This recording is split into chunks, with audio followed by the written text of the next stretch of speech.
आता तुमची महायुती होणार काय होणार नेमकं आता ह्याच्याही चर्चा चालू आहेत आणि तुमचं भाजपचं सिंगल पॅनल तयार होतोय. मग अशा वेळेस राष्ट्रवादी घड्याळवाले असतील किंवा एकनाथ शिंदेची शिवसेना असेल त्यांच्या युतीच्या बद्दल काय सांगाल?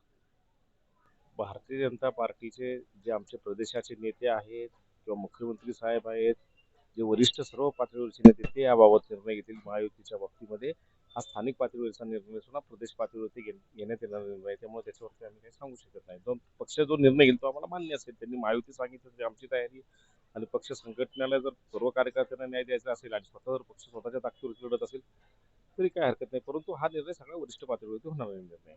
पण मुख्यमंत्र्यांनी तर म्हटलं की सोबाळावर लढणार त्यामुळे त्या हिशोबाने तयारी चालू केलेली आहे.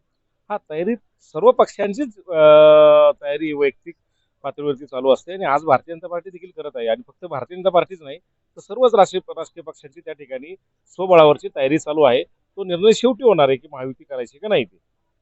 आत्ताचा काय अंदाज आहे की खडकवासला विधानसभा मतदारसंघात भारतीय जनता पार्टीचे किती नगरसेवक निवडून जातील पुणे महानगर? आता आपण मागच्या काळात देखील पाहिलं. मागच्या काळामध्ये जवळपास 16 नगरसेवक भारतीय जनता पार्टीचे होते आणि 2 जिल्हा परिषद सदस्य भारतीय जनता पार्टीचे होते. 3 पंचायत समिती सदस्य भारतीय जनता पार्टीचे होते. जवळपास 70 ते 80%, 70 ते 75% या ठिकाणी भारतीय जनता पार्टीचे प्रतिनिधित्व करणारे लोकप्रतिनिधी होते.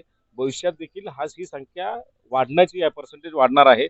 आम्ही तर असं सांगतो की 100% भारतीय जनता पार्टीचे नगरसेवक या ठिकाणी खडकवासला मतदारसंघातील निवडून येण्यासाठी सर्व कार्यकर्ते आमचे जे आमदार आहेत भीमरावनाथ तापकीर व शहराध्यक्ष धीरजी गाटे असतील किंवा आमचे केंद्रीय राज्यमंत्री मुरलीधर अण्णा मोहोळ असतील किंवा चंद्रकांतदादा पाटील असतील आपले महाराष्ट्र राज्याचे मंत्री यांच्या नेतृत्वाखाली आम्ही सर्वजण खडकवासला मतदारसंघातून सर्वच्या सर्व नगरसेवक निवडून आणण्याची आमची तयारी चालू आहे.